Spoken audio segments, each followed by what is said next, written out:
Yes, so we're going to talk about nomination pools, which has already been mentioned a bunch of times in this 2 days, but this will be like a more official introduction to them. And pools are already live on Kusama, as already mentioned. They're coming to Polkadot in the next, in the near future, once all the testing on Kusama is done, once all the chaos has been over. And I could use this 20-25 minutes to go over the details, specification of the pools. But truth is, you can already read about all of that online. There's the wiki pages, there's documentation. And instead I want to use this opportunity to tell you the story of why the pools are here and what value they bring to Polkadot's NPoS system. NPoS also stands for Nominated Proof of Stakes, as you. So let's begin by looking at an average day, business as usual day in the world of Polkadot validators. You have the validators in this ring shape. The relay chain blocks come in and they're authored by these validators, and they're also validated by the same group. You also have a bunch of parachains, 3 of them here. And these validators are partitioned into smaller groups called cores. You can see the blue thingies here. And they're sharing their security or providing a service to these parachains as well. And that service is essentially these cores, aka groups of validators, are validating the blocks of these parachains as well. Also, the cores swap over time. So a parachain is receiving the service or is having its block validated by one core now and then another core later. So these cores always rotate. So continuing on this analogy, Polkadot is in some sense a secure validator set as a service, and the clients are parachains. It's kind of like one of the value propositions of Polkadot. This is also where the shared security term comes from. It's one security umbrella for everyone, all parachains and the relay chain. And I want to assert that a good service provider is one that has at least 2 properties. I mean, you can have more properties, but these are the 2 that I want to focus on in this talk. A good service provider must have a high-quality service, and that high-quality service must remain consistent over time. A typical example, you get internet from an ISP, and well, first of all, it needs to be what you ask for. It needs to have the quality that you required, and also that quality must remain constant or consistent over time. You don't want your speed to be very good today and very shitty tomorrow, or vice versa. So let's look at these 2 properties now, having high quality and consistency, and see how they translate into Polkadot and its validators. Having high quality in a proof-of-stake system essentially means having a high degree of economic security. Economic security is why proof-of-stake blockchains exist, and why we managed to replace proof-of-work with them, with consuming a lot less resources. Essentially, we lock a large amount of value-bearing tokens somewhere, and we have this capital, this value, to be prone to being slashed, and this incentivizes validators not to misbehave. Again, this is very important. Economic security, it's why proof-of-stake blockchains exist and why we can trust them, why we trust them to be secure. And consistency. So this goes back to that detail that I mentioned, that validators are having their blocks being validated by groups of parachains are having their blocks being validated by groups of Polkadot validator called cores. And these cores swap over time. So essentially what we want is similar cores. So if you as a parachain have your blocks being validated by core A and the next hour core B, you don't want core A to be very secure and core B to be not so secure. As a parachain, you want the security that you're receiving from the relay chain to be always consistent. Again, this boils down to having similar cores. So now, this was the previous statement or assertion. Now let's take it one step further. A good relay chain is one that has a very high degree of economic security and evenly distributed between the validators that it has. Or making it a little bit more concrete, a good validator set is one that has a high maximum amount of, in this case, dots or tokens staked, and minimum variance between them. So you have a validator set with a lot of economic security, but each individual validator or each subset of validators being roughly equal in terms of security. And all security means economic security, at least in this talk.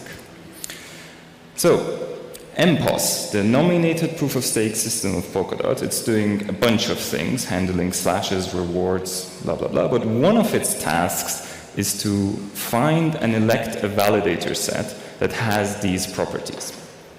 And let's look at an example to see how it does it. So you have, for example, in this case, 3 nominators, Alice, Bob, and Eve, and they each have a certain amount of dots. You also have 3 validators, and you want to select 2 out of these set of 3 validators. So you want to select 2 out of 3 here. And these dashed lines are basically the nomination intentions that Alice, Bob, and Eve set. It's their nominate transaction, essentially. And now we want to find the answer. We want to find the better 2 validators. And how do you go about doing that? So here's one rather random example in which I distributed the stake of Alice, Bob, and Eve as shown in the dashed lines. I hope you can see it. But long story short, validator 1 and validator 2 are the ones who receive more stakes. So kind of intuitively, we want to select these 2. But here's another distribution in which the outcome is different. You have validator 2 and validator 3 receiving more stake, in total 15 and 13. And not only the validators that we selected are different here, the more important detail is that these properties that I talked about, for example, having the total amount of locked stake is also different. In the first green outcome, we had 35, whereas in the purple, the purple one, we had 28.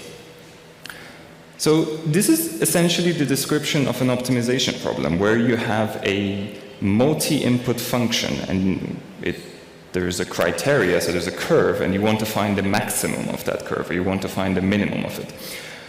I don't want to get into the details, but it's a very hard problem to solve, both in theory and practice. And in practice, it gets particularly worse because we're in a resource-constrained environment like a blockchain.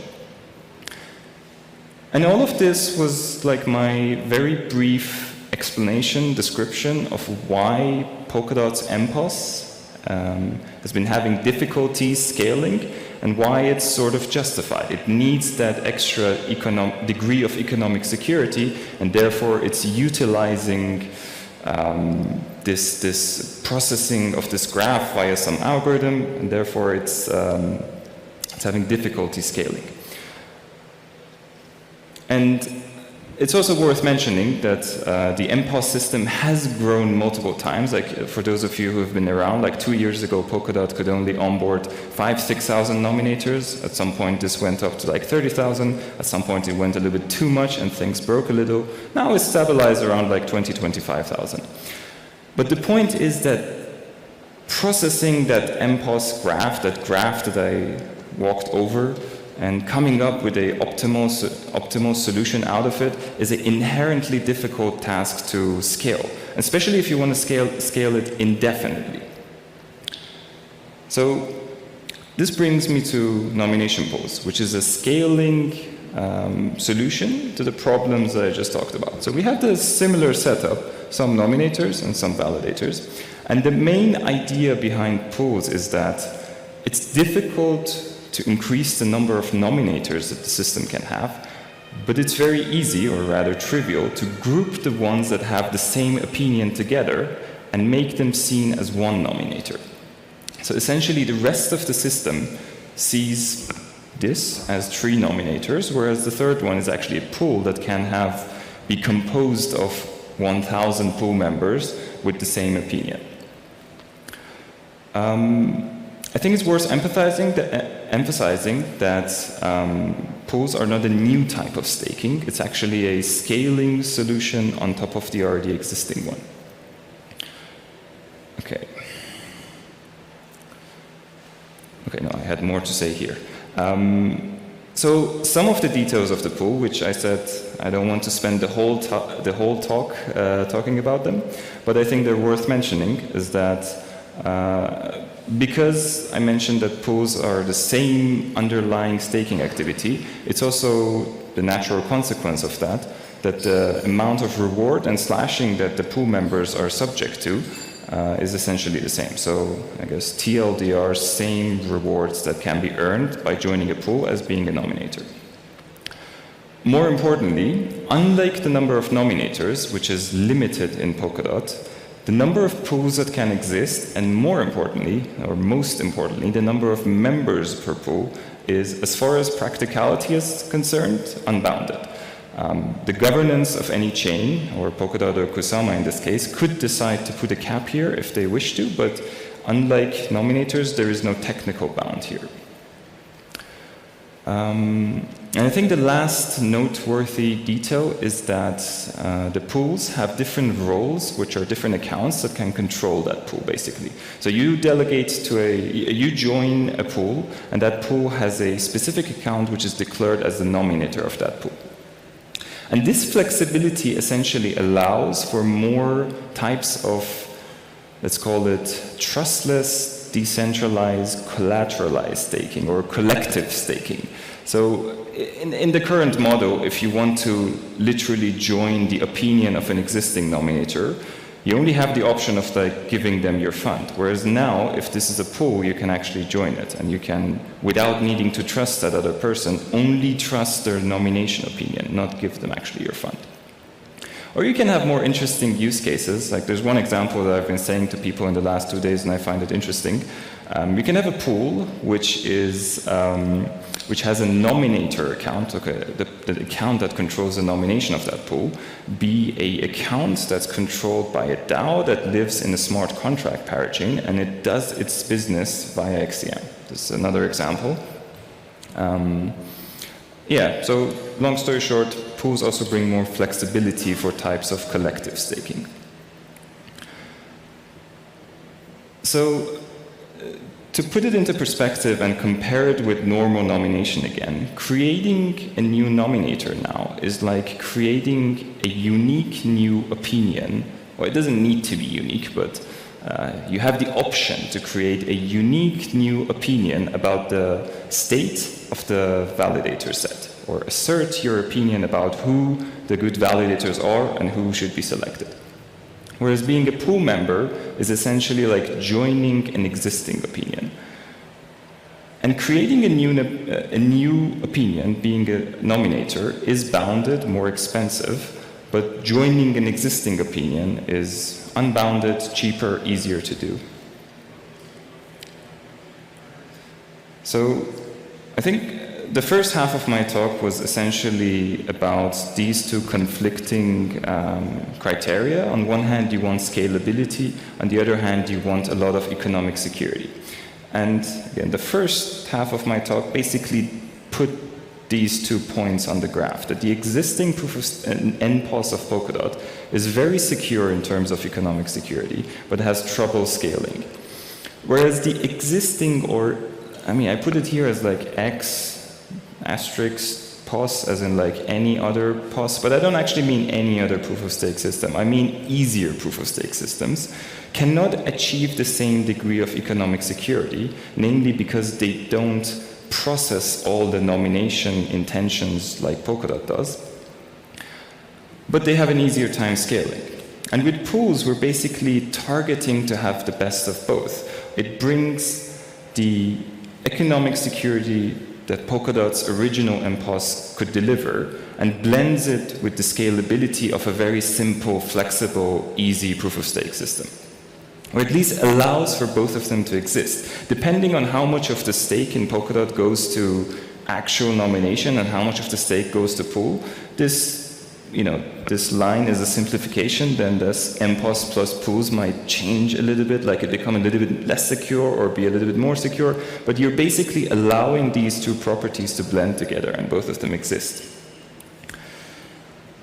And lastly, I want to emphasize that this is not the end about scaling Polkadot NPoS as it is. It has been an incredible journey so far. It's been a very challenging task. We're essentially solving a NP-hard problem on-chain.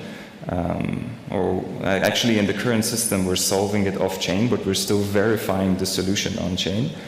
And yeah, it's been like a underrated experiment, I would say, in the Polkadot journey so far. And I want to emphasize that this is not the end. The number of nominators, or aka the number of unique opinions that can exist about the validator set should and will also increase, but that's a more delicate, time-consuming task, and it will come in the future. But we prioritize pools to address the main solution first, which was inclusivity, or allowing more people to participate in staking.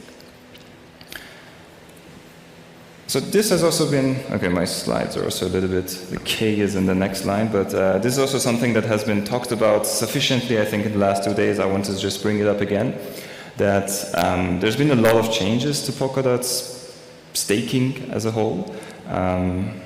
There's more to come, as I emphasized. So we wanted to create one domain to make it the entry point for everything staking related, and the dashboard that was already talked about, the algorithm that was talked about yesterday.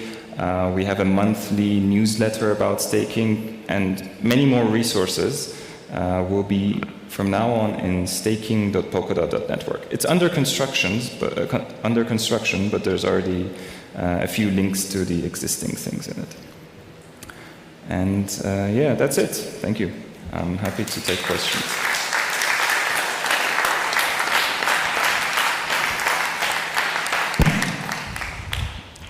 Okay. Does anyone have questions? All right, I'll take it. Oh, I was trying to be like democratic. Saw him first, but. How does the nominator pool select which validators they're going to use if it's multiple people joining the pool? Do they like vote at the start, or? No. There is a role for each pool has a role that is the nominator of that pool, and that role decides who the pool is nominating. The interesting thing is, and the typical use case here would be that the person who creates the rule would set a clear strategy of, okay, I'm creating this pool and I believe in these values and I'm going to validate these people. But there's still a similar degree of like scrutiny and trust that a nominator has to have in a validator. Like as a nominator, you need to know that the validators you're validating is not gonna, have a bad infrastructure, they're not gonna misbehave. A similar connection also exists between the pool member and the pool. But the interesting thing is, as I mentioned, the pools allow for more flexibility here. So the nominator of a pool can be a parachain, can be a contract on a parachain, or even more interesting, can be actually no one, which means this pool is never going to change its nomination. You can join it, it's never going to change. Or it can be one that, rest in peace, council is not going to exist that much longer, but the governance of the chain controls. But yeah, it's not a DAO structure where the members vote on who the pool nominates. By joining a pool, you're subscribing to an existing opinion. You're no longer creating your own. Hi, thanks for the talk. Is it a risk if the number of nominator pools converges to a small number? Let's say if there was only 2 nominator pools and everybody decided just to delegate their nomination to them, and if so, how do you get around that? Yes, that could be a problem, but so you're basically saying there's one pool and everyone decides to join that. Yeah, well, that's like saying, what if all nominators decide to select the same 16? Yeah, that would be problematic. I'm thinking of if there's like there's clearly incentives. Maybe I didn't talk about this. So in the early version, or in the first implementation, we actually didn't include any commissions in the pool. But this is pretty trivial to add. But we speculated that there's already enough already enough good incentive for lots of entities to create diverse pools. If you're running a validator or validators, creating a pool that only selects your validator is actually like a new door that you open and allow stake to come to your pool. So while I guess I can't prove otherwise, I strongly think that there will be incentives for people to create more diverse pools and not everyone going to just the one. Yeah, I think that's the best example. Like if you're running a validator group, then I think, or if you're just running one validator, one thing that could happen is that you could have groups of validators that each have like one or two validators to come together, kind of like form a coalition maybe, and then they create a pool that only validates them. Yeah, I was just asking, do you have any plans to promote pools more than direct validators? As you say, it's much more scalable. Yeah. And so is there any plan to maybe incentivize nominators to go to pool rather than single validators? Yes. So I don't have concrete ideas, but yeah, I definitely, this actually is part of my speaker notes, which I kind of skipped. I think it would be an interesting future if every nominator who thinks they're doing their job well would transform themselves into a pool, and this basically allows other people to subscribe to their opinion. This currently has no reason not to be done, I guess. But as I said, there's no extra commission for being a pool operator at the moment. But yeah, this is definitely a plausible future. And it definitely makes the most sense. Like, I guess in some way, the ideal, or one ideal scenario would be that there is no individual nominators, there's only pools. And this is kind of like, there's like 20, 30, 40,000 opinions, and you choose which one you want to join. Kind of like a, I don't know, multi-party parliament system, but lots of parties, more like, you know, a few thousand parties, and you vote for one of them. Yeah, that's an interesting observation. It's something that I hope will happen. And we will try to create incentives for it, if need be. Hey, Kian, thanks for the talk. So recently the Kusama pools, currently there are like 64. Yeah. And there's been like a proposal to, I think, like lower the amount of like nominees there could be in there or something, or the pools are capped, but doesn't like the staking pools now add the same like limitation as like nominations, as that would increase? That's also like, again, another limit that you would hit? So the pools have a minimum join bond, but again, this is only for like the sake of allowing it to be set. Doesn't mean that it should be set. There's no practical limit on the number of pools or the number of members per pool. That's yeah, kind of like period. But you can set a limit if you want. For example, let me explain the reason that there's a limit now on Kusama. So the pools are in Kusama as like an early stage beta in some way. And we guess that if there is a bug, if there is an issue, we need to then migrate the data of the pools, for example, to a new format that doesn't include that pool. And guess what? That actually has happened. So it kind of paid out to have a limited number of pools and a limited number of members per pool in Kusama. But this is, even if these limits exist, they're only there to make bug fixes easier, and practically there is no limit. Yeah. Unrelated, but I want to maybe, okay. One more quick note about the differences of the pools. Unlike staking, in pools you claim your rewards yourself as well. Because this is also by design, because we anticipate a lot of people who want to join the pools with very small amounts of stake, and it doesn't make sense for them to be paid out every day, every 2 days or something, because a portion of that reward is going to be the transaction fee. So you basically can join a pool and claim your reward after 2 years if you want. I just wanted to add an answer to your question with everybody going into one pool. that would basically mean that these 16 validators would have a huge amount of stake that would create enormous incentive to create a second pool, which nominates other validators, and by actually joining this pool, you could increase your rewards like crazy. And so there's this factor that there's no economic incentive to join that pool actually anymore. And there's more detail to that as well, which, again, I mean, it's hard to squeeze into 20 minutes. I mentioned that, for example, the chain, when it wants to select validators, it has some criteria that it prefers. For example, more total stake, less variance. And if the chain ever moves toward like 16 validators having a lot more stake, then the chain will be open to receiving another validator set as like a solution to that graph that I showed, which has a more even distribution. So there are lots of mechanisms to prevent this either in pools or in direct nomination, because the risks that you explained exist in both layers, basically. Thanks, Ken. I really enjoyed the talk, especially the optimization problem. I was just curious, is there any thoughts around, or is the problem around infrastructure quality when it comes to choosing these validators? Is it a qualitative problem, or is other ways we can quantitatively look at it? Yeah, I think that's more something that yesterday's talk would maybe cover. Infrastructure quality. Well, there is now one quantitative way to know a little bit about the infrastructure quality of validators that you choose. As far as I know, the amount of rewards that validator earn, like points for parachain block authoring, has a pretty high correlation, for example, with their network bandwidth.